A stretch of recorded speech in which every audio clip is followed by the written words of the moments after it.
Good morning. Welcome to the Rotary Club of Hudson. My name is Marilyn Orr, President of the club, and we are thrilled to have you join us today. This meeting broadcast is available on HCTV, as well as our Rotary of Hudson YouTube channel and Facebook. Our club meets weekly using this digital platform, Zoom. When we meet in person, it's at Laurel Lake Retirement Community for breakfast. We hope to get back to that soon.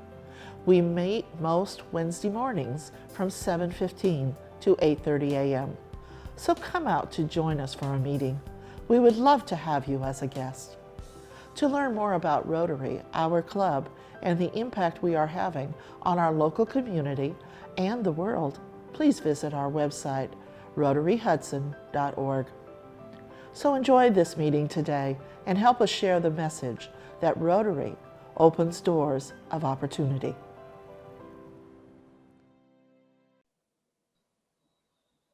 And we're ready. Good morning, Rotarians and guests. Welcome to the Rotary Club of Hudson. This beautiful morning with spring around the corner. I'm Ron Strobel, the Sergeant at Arms. Our invocation this morning is by Catherine Sines. Please join me in prayer. Dear Heavenly Father, we come to you with grateful hearts, but with heavy hearts, and ask that you will watch over our country and our community. You'll be with those that are sick, those that have lost loved ones with the pandemic. We pray that you will help us as a club to continue to do good service and to be mindful of the four-way test and to live it in our lives. Dear Heavenly Father, please watch over all that are in this participation and help us to become closer. And in Jesus' name I pray, amen. Amen. Thank you, Catherine. And to lead us in the pledge and the four-way test, Mimi Becker.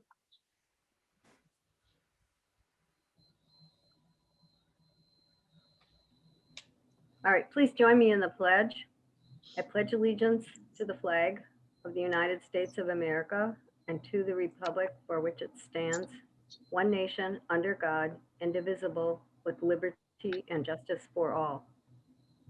Thank you. And now for the four-way test of the things we think, say, and do. First, is it the truth? Second, is it fair to all concerned? Third, will it build goodwill and better friendships? And fourth, will it be beneficial to all concerned? Thank you. Thank you, Mimi. So far, this alphabetical process of choosing pledge and four-way test leaders is working out very well. Thank you. And now our president, Marilyn Orr. Well, Ron, how long have you been the Sergeant at Arms? It's Long fun time. to settle on something that's going to work well for us. Thank you for coming up with that good idea. Well, good morning, Rotarians and guests, and welcome to our meeting. Yesterday was the first day that our temperature broke 40 degrees in 32 days. I am so anxious for spring to come. Well, we're going to jump our meeting off early this morning with Jamie Cosman from the Hudson Service Learning class. It's always exciting to hear what's going on with them, and he has two students with him today. So Jamie and Elliot and I think it's Kaylee Ann, would you please unmute and let's hear what's going on up there. Good morning, Rotarians. It's great to see everybody. And I want to start by thanking you for allowing us to kind of switch weeks, because had we done this last week, we wouldn't have been able to have Elliot and Kaylee Ann with us because they would have had to go to school. And the reason it works out today is because today is that late start block day, which we originally had scheduled for last week, but really, truly unfortunately, and I know everybody was crying tears over this, we had that snow day, and so that actually altered our schedule again. And I know Kaylee Ann and Elliot were probably pretty bummed to have that snow day. But I just wanted to kind of let everybody know we actually have kind of basically figured out next year's class, and those students are going to find out relatively soon who our next year's class will be. And it seems so kind of crazy to be thinking about that in terms of we're entering the end of February and already thinking about next year. And as we were doing that, we kind of had that flashback of a year ago when we were coming up with the same list. And I said at one point, I'm like, yeah, and this was basically 3 weeks before like the world completely changed on us, and kind of none of us saw that coming. And so I think it's really interesting to reflect back on the past year. I'm also really grateful to the governor and to Mr. Herman. The teachers did have the opportunity to get our first vaccines just about almost 2 weeks ago. So that's I think something I'm really grateful to have, at least personally, to have gotten that first shot. And I look forward to the day when not only everything kind of, I don't know that it'll go back to normal, but when we can have our kids out there at Laurel Lake again, and have our kids out there serving in the ways that we've had in the past. And I think I said it last time, but I can't give this year's class enough credit for the flexibility that they have had throughout the year, whether it's our changing schedule or whether it's in-person service or remote service, or and just their willingness to just kind of take whatever's thrown their way. And I'll point out Elliot is kind of an example of that, because he's somebody, his first semester service was a remote site with Bravo, which is Adults with Special Needs in Akron. And it was remote, and it was it's a place we've worked with for a super long time. And it just kind of was a snowball effect of the supervisor who we've worked with for so long ended up leaving, or ended up going on a health leave. And so the site just didn't work out the way that we had anticipated. And Elliot was just a great trooper. He hung in there. He kept doing exactly what they asked. He supplemented his service with the different supplements that we offer on a regular basis. And he was kind of running all over the place. But in terms of like a consistent site, Elliot did not have that at all the first semester. And yet we never heard him complain. And we heard feedback from him. And it was never a complaint. It was always this is what's happening, and I'm kind of rolling with it.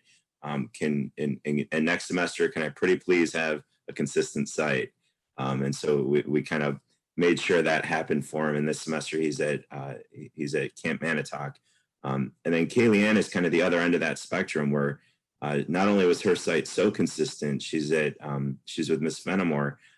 But beyond consistent, she's actually at the same site for the second semester, because it was just so amazingly successful for both her and Mrs. Fenimore.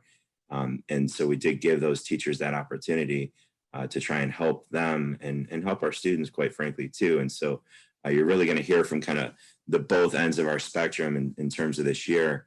And I just have just a tremendous amount of gratitude to our students this year. For being as open and flexible as they've been. So I'll turn it over. I don't know if Kaylee Ann or Elliot has a preference as to who goes first, but I'll turn it over to one of them. I can start first, I guess. So like Mr. Cosman said, my first semester site was UDS Bravo up in Akron with adults with special needs, remote site, very inconsistent, like you said. Really had to just roll with it, see what's happening week to week. I didn't know exactly what was going on, but I managed. But with the new site I'm at, Camp Manitowoc, the Boy Scouts camp in Peninsula, I've been there since October, because I started about halfway through the first semester because of UDS being inconsistent. And at that camp, we go around like sanitizing cabins for people who stay there on weekends. Recently, we've been clearing trees that have fallen because of the weather. We mulched a path earlier in the year. We put tires back on a tractor once, which was interesting, as I've never changed a tire before. So that was a nice thing to learn. And when we first started there in October, we did like a drive-through hayride we set up. And it's just been a great time at Manitowoc. I've loved it. As long as I've been there, with both groups that I've been there, because I've had two different groups with me first semester and second semester. A good story I have from there would be like 2-3 weeks ago, with like the newer group. They still didn't know their way around the camp, and they don't really have the best cars for it. I myself, I drive a Jeep, so I can get around the camp fairly easily. But these two brothers, two twins that are at the camp with me, they have a Ford Impreza, I think it was, and they couldn't even get up the hill because it was so icy. They got about halfway and started sliding back down, which was very amusing to watch. But yeah, it's a great time there. I love the people there. I've had a really good relationship with Scott Caldwell, the supervisor, and I've just been really enjoying my time with having a consistent site and being able to serve. I know you guys wanted to hear about my future plans. Wait, did you at least help the Oscarsons up the hill? They ended up just parking at the bottom of the hill, and I had to drive down to pick them up. And then you guys want to hear about my future plans. So I've applied to a few schools. I've heard back from all of them now. I've been accepted to University of Boulder in Colorado, Franklin College in Indiana, and Ohio State University. And I'm hoping to go to University of Colorado, Boulder for a psychology degree or a social science degree of some kind. If I go anywhere, that's probably what I'm going to go for. I've always been interested in like other people, how I can help them, how they function, all of that jazz. So yeah, that's what I'm hoping to do. Go to college 4 years, however many years, to get enough education to have a good job in whatever degree I end up going for.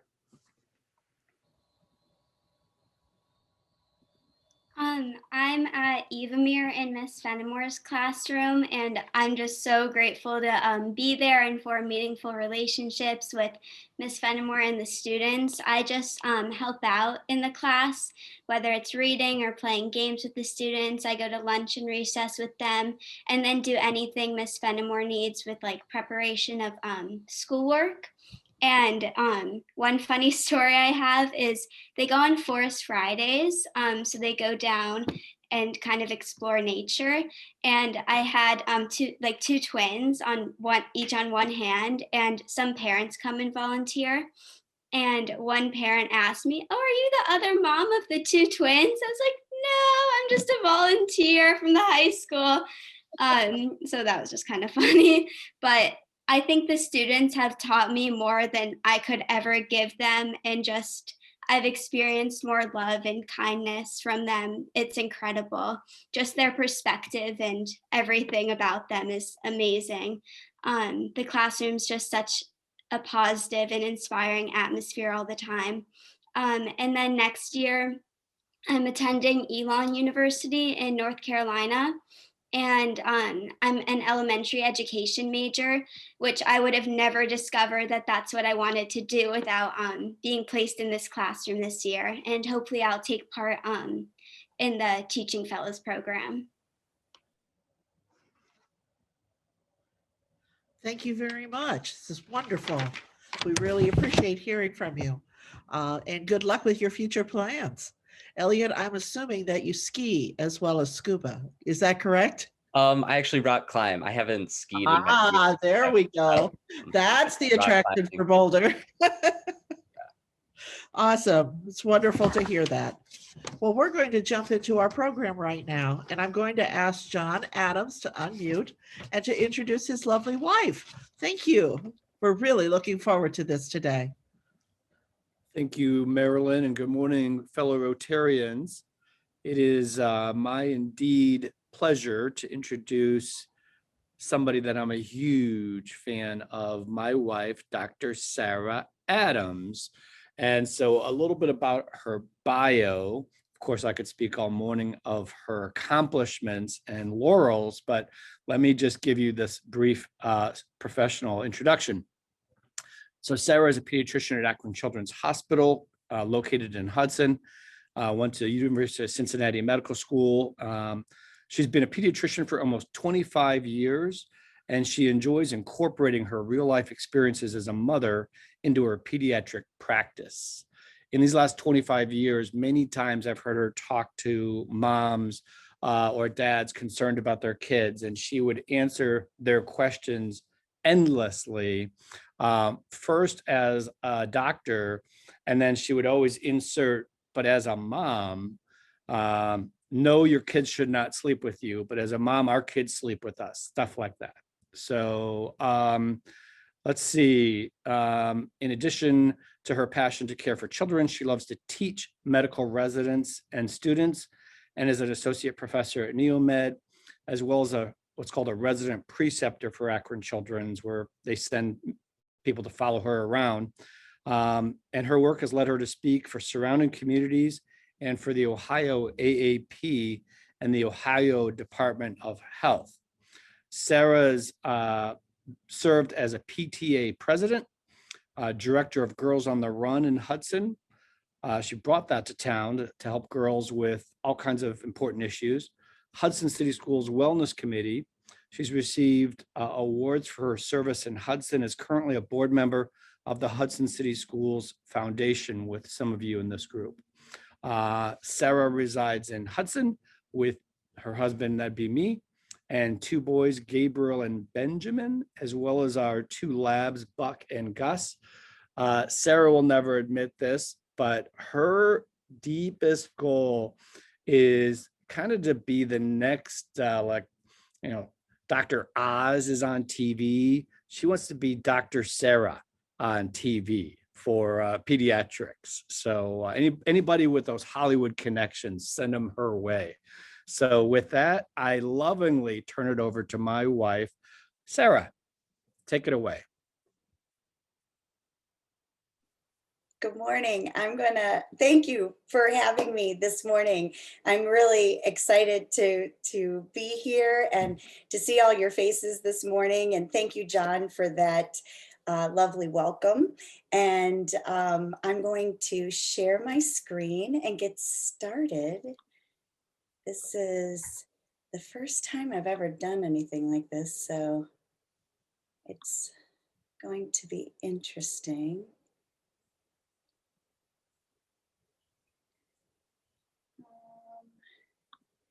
John, it's not letting me do it. Hold on.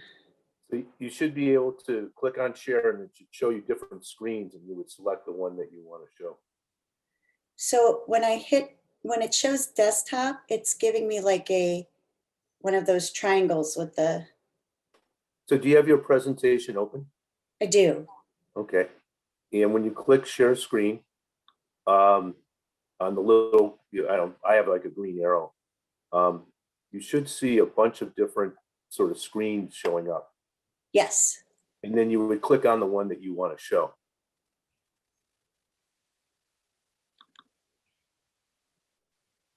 Okay. Here we go.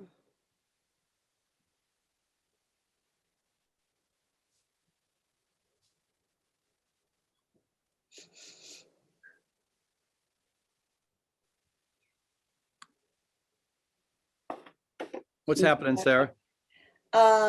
So it's showing me security and privacy. Sorry, guys. I told John, I said, I'm nervous about this because I've never had to share my screen. Typically, whenever I give presentations, there's always like some program director that does this for me. So I apologize. Let me see if it'll let me do this.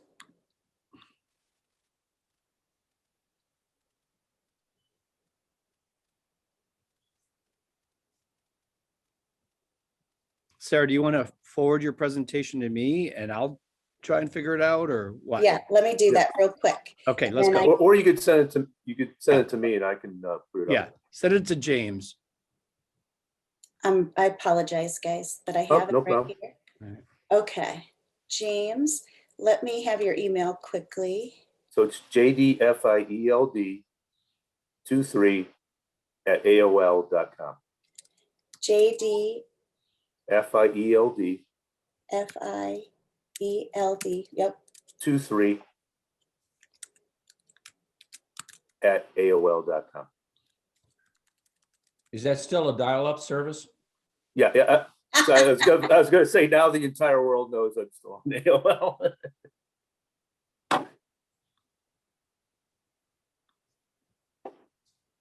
John, are you back in Florida now?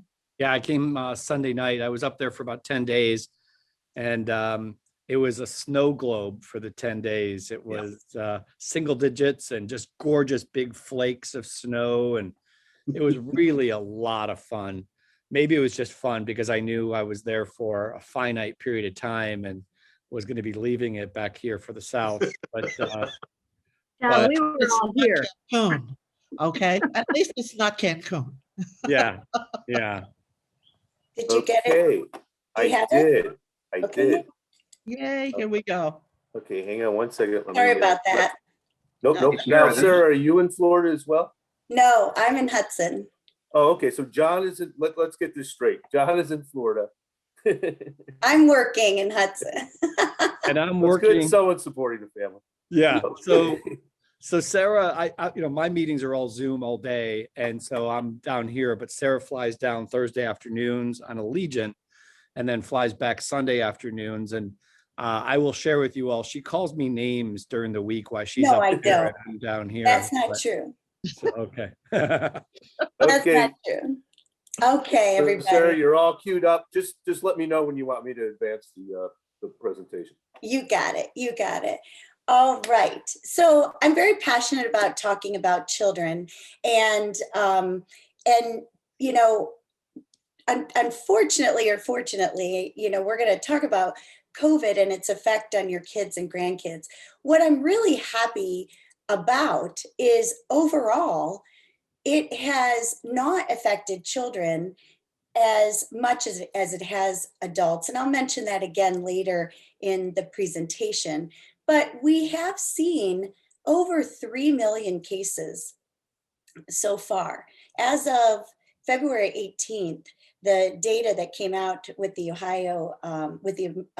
American Academy of Pediatrics, there was over 3.1 million cases, positive results of COVID in the United States that were of children. So it absolutely affects our kids. Now, it's less than 1% of the total number of cases, that positive cases, but you know, like Marilyn had said to me, you know, we only have one childhood. And so we're going to talk about how it affects our kids and how we can help them, what to look for in regards to, you know, when to go to the hospital, and a little bit about that multi-inflammatory disease with children, and just how to prevent it. You know, I know we talk a lot about it, but I want to bring it back because I'm all about prevention. That's one of my passions, is really promoting healthy lifestyles.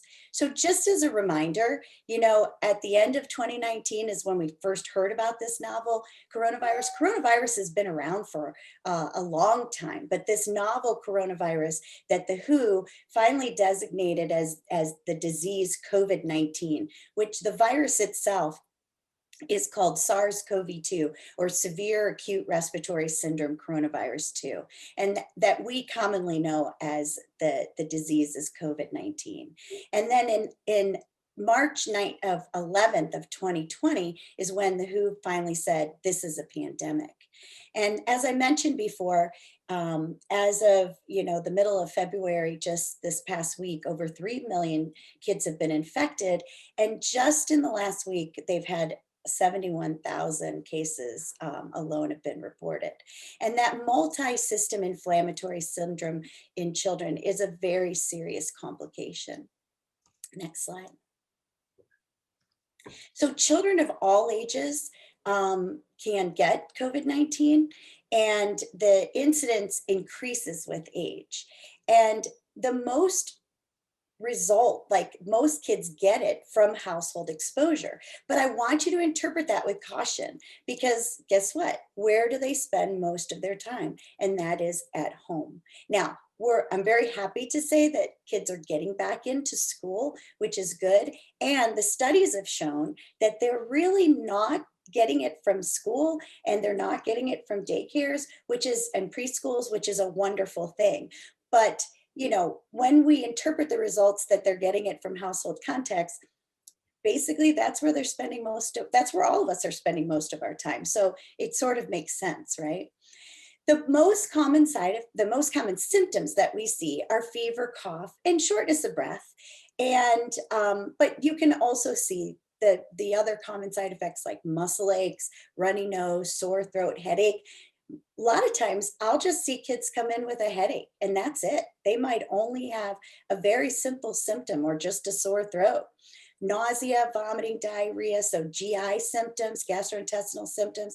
And the symptom of loss of taste or smell tends to be in the older kids. So you might find that in like the middle school or high school aged kids versus less so in the younger kids. And it's really hard sometimes for them to interpret this because they might think, well, you know, maybe it's because of my cold. It's a little harder for kids to kind of understand what that feels like. But the cases that I've seen personally that have had it have been the adolescent population. Although severe cases do occur and we have had fatalities, most kids are actually asymptomatic or they're mild or moderate and they get better within a week or two, which I'm so grateful for. But why is it less common? They have some theories, but they seem to think that it has something to do with the fact that they have a less intense immune response. They have other scientific thoughts about this, like you may or may not have heard about the cytokine response, you know, that kind of sets off that, you know, really severe you know, COVID that, you know, puts people in the hospital, on the ventilators, and even into things where they're getting, you know, problems with blood clots and strokes. And we just don't see that in the children. And it's great. I'm grateful, actually. I think we all can be. Next slide, please. But, excuse me, there are risk factors for severe disease, and these are listed here. Especially things like the medical complex, kids that have, you know, medical complexity. If they have severe genetic disorders, one in particular might be something like Down syndrome, severe neurologic disorders, sickle cell or congenital heart disease, diabetes, chronic kidney disease, asthma or chronic lung disease. If they are immunosuppressed from malignancy or weakened immune system from from a certain medication, for example, those would put them at risk for more severe disease.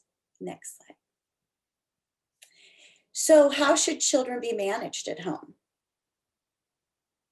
Go ahead, next slide. So let's say they become positive or we potentially think they could be. And if they're documented or we suspect that they have it, if they have mild symptoms, you know, such as that fever, cough, you know, maybe some mild respiratory symptoms, sore throat, they really should be managed at home unless they have chronic conditions that put them at severe risk. And the focus should be on prevention of transmission to others, supportive care, and monitoring for clinical deterioration. So let's talk about those three areas. Next slide. So what are the signs of deterioration? So if they are working hard to breathe, if they seem like they're in distress, they're short of breath, they're difficulty breathing, what does that look like? You know, maybe their breath is shallow, maybe their, you know, their chest is sucking in, which is called retractions. They could complain of chest pain if they're able to, old enough to complain, or pressure. You might notice blue lips, or, you know, their face might look, you know, blue or gray. Their skin could be cold to clammy or mottled. Maybe they're like really lethargic or confused or difficult to arouse or sleeping more than normal. I could add actually in there too, they're more irritable than they usually are. They aren't urinating like they should be, and they're not drinking or, you know, taking in fluids, or they can't keep it down. Go ahead, next slide. So what we can do is we can encourage fluids, and, you know, kids are stubborn. I always tell parents there's three things we can't make a child do, right? We can't make them eat, we can't make them sleep, and we can't make them poop. And so when they're eating, sleeping, and pooping, we feel good, right? We feel like all is good with the world. But, you know, when they're sick, when we're all sick, you know, we don't really want to eat or drink anything. So I always tell parents and grandparents, just, you know what, just if they won't eat or drink a lot, just give them a little bit, encourage them, really, make it positive and say, good job. And then, in a little bit, try a little bit more. And kids basically want to please us. So encourage them just little by little, rest, treat the fever. I know there's a lot of controversy about ibuprofen. So Tylenol is always good. And we don't recommend ibuprofen under 6 months of age anyway. Humidify the air. It helps, keep them from getting too dried out. Saline spray or nose drops. If they're little, you can suction the nose if they can't blow their nose. Any kind of respiratory care is needed. Sometimes going into the bathroom and putting the shower on helps, just kind of with all of the, the congestion that they get. If they have a lot of tummy issues, clear liquids are best, or that brat diet, bananas, rice, applesauce, toast. They have done some studies to show making sure they're getting enough vitamin D has been really good at supporting and helping, not just as prevention, but also in the care, and really avoiding any unproven interventions. There's some crazy stuff out there, so I always try to tell parents, you might read things, about just some other interventions like hydrochloroquine and, which we use to treat algae in our, fish tanks. Like, don't do any of that kind of stuff. Next slide. So to prevent transmission, so remember, treating at home is preventing transmission, watching for deterioration, and supportive care. So hygiene, social distancing, keeping ill family members at least 6 feet apart from others, wearing masks, even in the home. If they have a separate bedroom and using a separate bathroom, avoid sharing items. I always tell kids, keep it to yourself, right? Disinfecting surfaces and staying away from pets too. Next slide. Other considerations that I want to mention in regards to like COVID and our kids is, one thing is like, should we go to the doctor's office? Should we do our well visits? Well, in the beginning, we kind of held off on all those things, except for, babies under 2.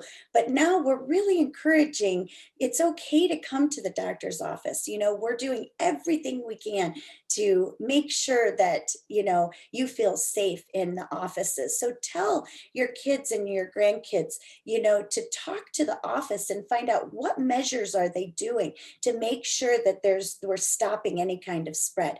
We have, for example, mobile check-in. We're keeping sick and well patients separate. We're doing telehealth visits. It's just really important not to delay the vaccination schedule and to make sure that all their needs are met. But what about play dates or playgrounds? Playgrounds when spring comes, right?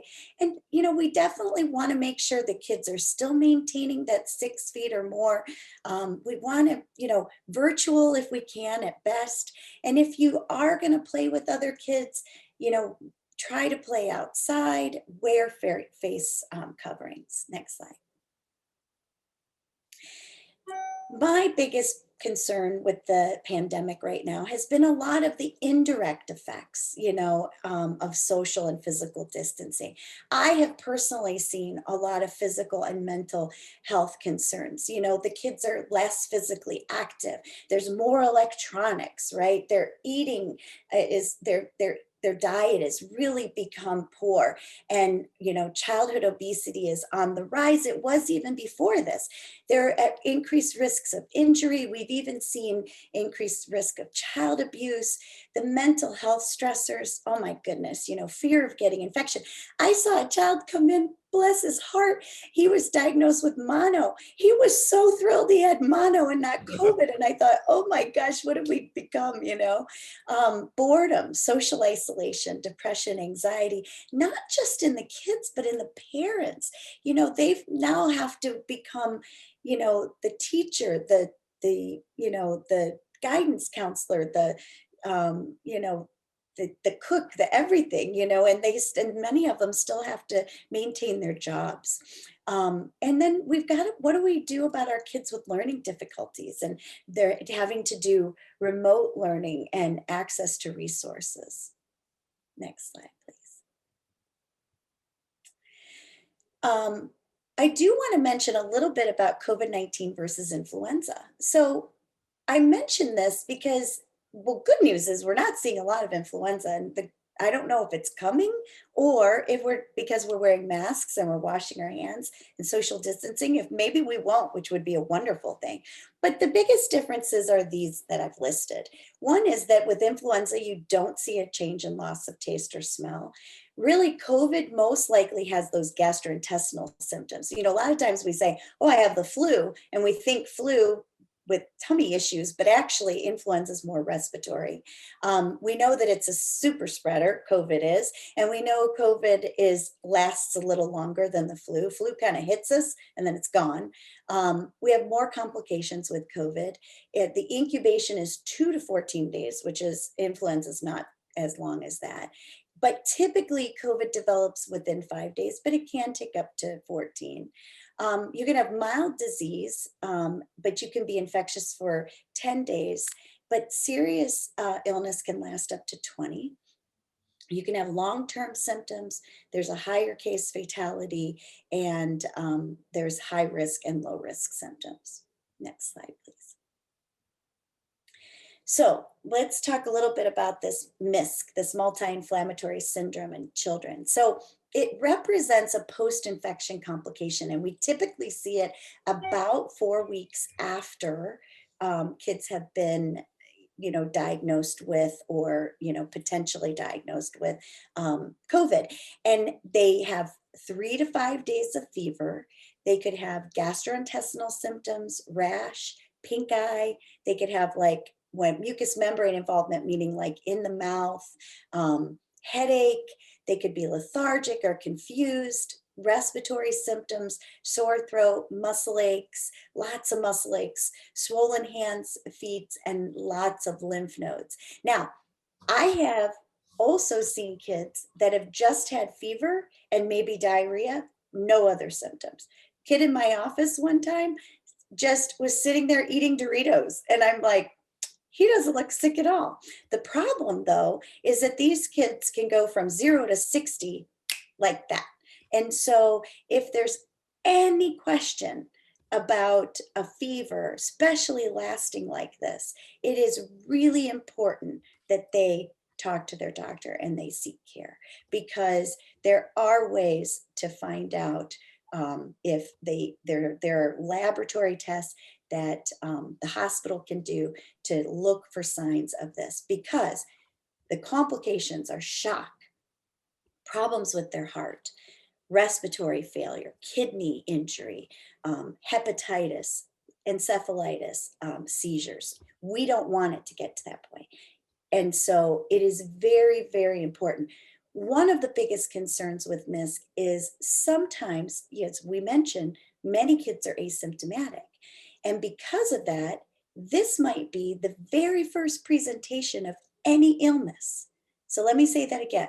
Because kids are asymptomatic, this might be the very first presentation of anything for a child. So if they have fever, if they have any of those other signs or symptoms, please make sure that they get seen and get care, and really pay attention to, have they been exposed to anybody that was sick with possible COVID symptoms in the past month? Next slide, please. So this is just a presentation to show when we started school in the beginning, Children's came up with this slide to just show when kids are in school, what their risk factor is like, and how we can go from a high risk situation to a low risk situation.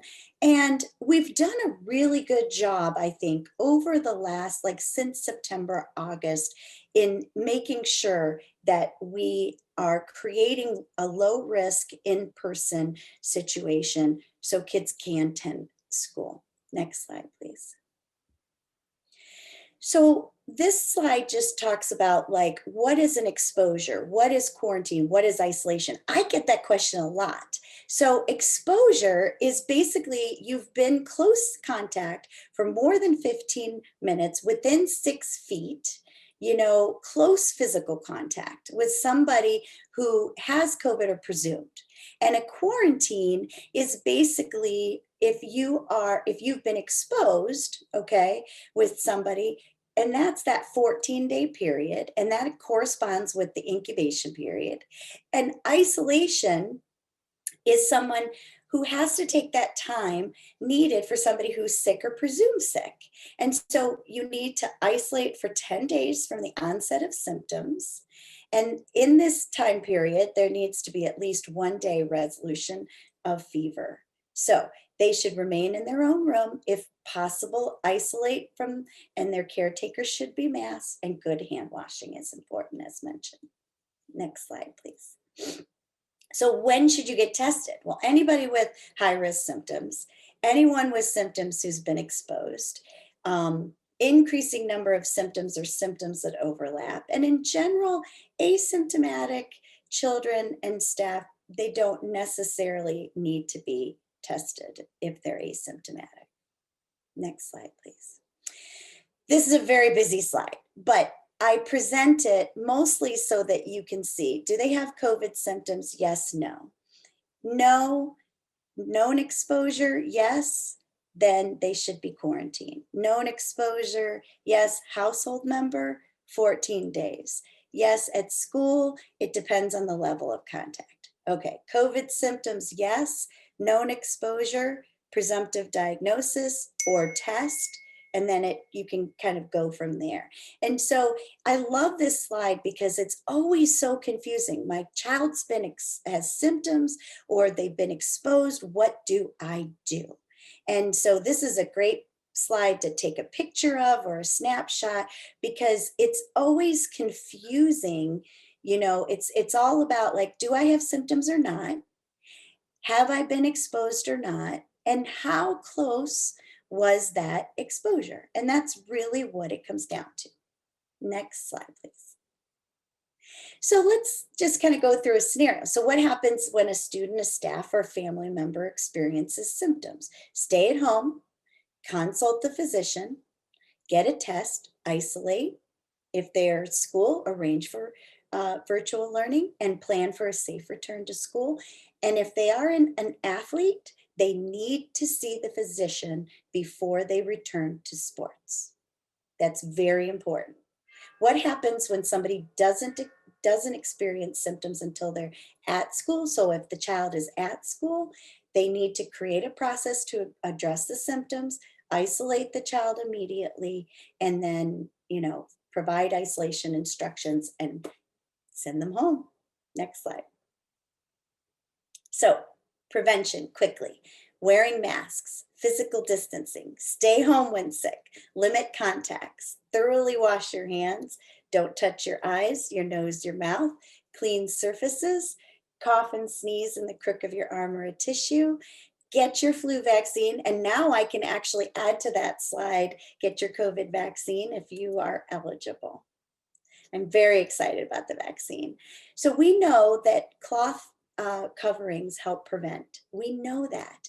And we know that they're most likely to reduce the spread when widely used by people in public settings. But I do want to mention that they should not be worn by any children under the age of 2 or anyone who has trouble breathing, is unconscious, incapacitated, or otherwise unable to remove their mask without assistance. So let's say they're even like 2.5 or 3 and they still cannot do it. They should not wear a mask. Next slide, please.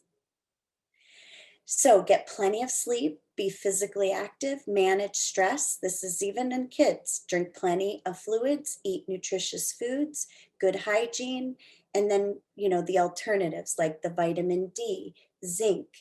I get a lot of questions about those. Zinc, iron, vitamin D, very important, but I really always recommend, I would rather have kids eat their vitamins, minerals, nutrients. You can overdo it. So a multivitamin is enough for kids. They don't need to do additional supplements. Just one multivitamin a day is good. Next slide, please. Physical distancing, we talked a lot about that already. Next slide, please. Balanced diet. So we know that it boosts our immune system. Eating green vegetables enhances the proteins in our cell surfaces, fruits and veggies at every meal. How do we get vitamin D in our diet? Milk, egg yolk, salmon, mushrooms, canned tuna, beef liver, supplements. I know we probably couldn't get our kids to eat beef liver, but I put it in there as an example. I always tell kids, eat the rainbow. You know, it's just kind of a fun way to get kids to eat vegetables. For adults, skip the alcohol, don't skip meals. I like to tell kids 5, 4, 3, 2, 1, 0. So 4 to 5 fruits and vegetables, 3 dairy, 3 lean proteins a day, complex carbs, only healthy fats, avoid sugar, salt, and fat. Next slide. And keep it moving. So it keeps by moving our body, it keeps our inflammation down, it reduces stress, it increases our white blood cells, and we actually have some webinars that we provide through our Parenting and Mealtime and Playtime program that I do through the Ohio Department of Health. So if anybody would like more information on that, please let me know. One of our own from Akron Children's, Dr. Levitt, has a great handout and a webinar about teaching parents how to give their kids ideas to play indoors, especially in this cold weather, and keep moving inside. Next slide. Hey, Sarah. Yes. Almost done. For question, I'm almost done. And keep calm. So, you know, we know there's a connection between mental health and physical illness. Cortisol can make or break you. I always say our sympathetic system is not too sympathetic to us. So we need to engage our parasympathetic by taking a walk, taking a bath, breathe. And, you know, there's apps for that. And be social. I know, like, it's wonderful seeing all of your faces today. It makes me happy. And this boosts our immune system. Next slide. So good hygiene. Next slide. Get plenty of sleep. It reduces and improves our resistance to viruses. Next slide. Again, we know the face coverings definitely help both ways, even better than just one way. Next slide. And we know that each and every one of us stops the spread. So thank you again for letting me talk about kids, which I love. It's a passion. We're going to beat this. I know we will. And I wish all of you health and wellness, mentally and physically, to you and all of your children. We have a few minutes for questions. If anyone has a question, please enter it through the chat as is our custom, and I have one. You mentioned cats and dogs several times, pets. Can they get COVID? Can they give us COVID? Can they spread it? What do we know about this? So they're still really researching it, but yes, we actually can give our pets the infection. And so the CDC, it actually even mentions on the website that if you are sick, to try to stay away from your pets. You know, this, whether or not they can give it back to us, is that we don't have a lot of information about that, as much as we do knowing that we can give it to them. But I would imagine that it is reciprocal.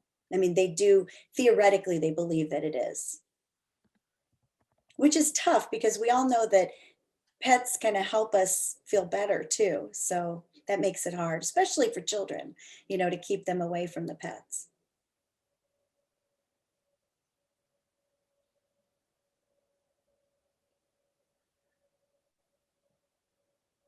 I really appreciated your slide, the one that compared the COVID symptoms versus the flu. That's the first time I've really seen something that explicit. That was really great.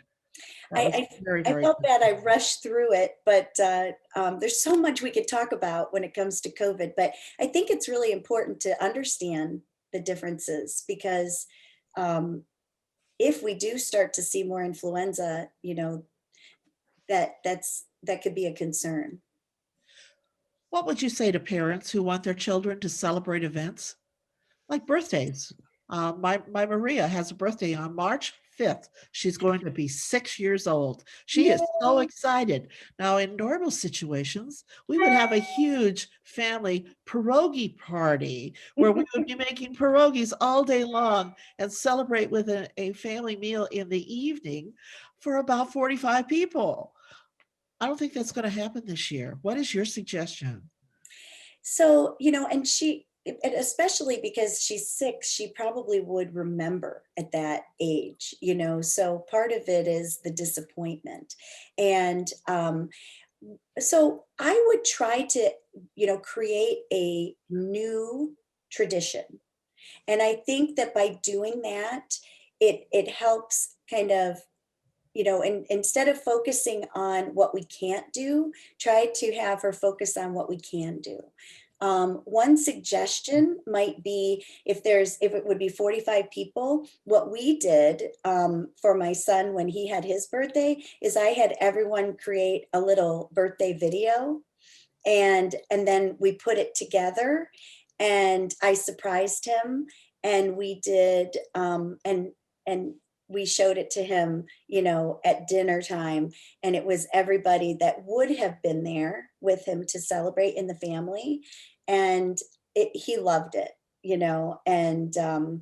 and so I would suggest trying a new tradition and combine it with a tradition that you do. So maybe with those that she is still kind of household members that she does surround herself with still now, kind of her circle, and make the pierogies and then either do a Zoom birthday party or have something like the videos where she still gets to see the faces and still gets the accolades in that way and create a new tradition. Sarah, this is Phil Tobin calling. Thank you for your presentation. Your whole way of dealing with people and talking with people means that you're probably really good at working with kids, which I just think is an admirable thing. Do you see much incident of depression and anxiety in kids who pick up this disease? And what can parents do how would they even know that? Is there anything you can do to help parents identify that or look out for that? I do. I told John one day, I said, I feel more like a pediatric psychiatrist than I do a general pediatrician these days. It's really saddened me, actually, and not just with patients that are recovering from the disease, but children as young as 7, 8 years old that are just having a tremendous amount of anxiety, whether it's this new learning situation and either going from hybrid to home to back to in person and, just the inconsistencies in their routine to all the way to social isolation and, social anxiety in the adolescent population. So, the biggest thing that I look at when I talk to the family is I want to make sure that there's support, number one, for the caregiver. How are they managing this and do they have support? Because if the parent doesn't have the support, it's hard for them to be able to give and help their children. Would we agree to that, right? And so I want to make sure that they've got the tools and resources in order to take care of themselves so that they can take care of the kids. And then what we look at is when it comes to the children, we look at how are they functioning? So are they eating, how are they sleeping? How are their grades okay? Do they still talk to their friends or want to do fun things? What's their behavior like?